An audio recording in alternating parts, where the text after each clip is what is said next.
Magandang araw sa inyong lahat.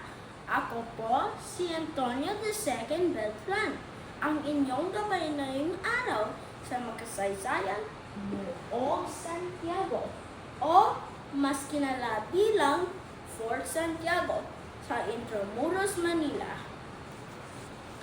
Noong unang panahon, ito ang nagsilbing kuta ng mga Kastila bilang depensa laban sa mananakop.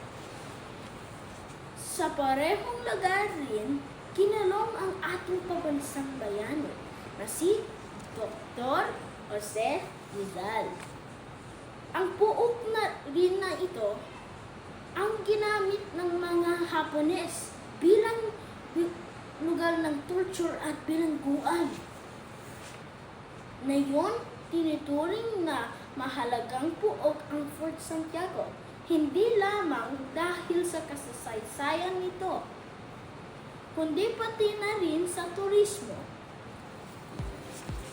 Tara at mas kinalanin pa natin ang Fort Santiago. Maraming salamat po!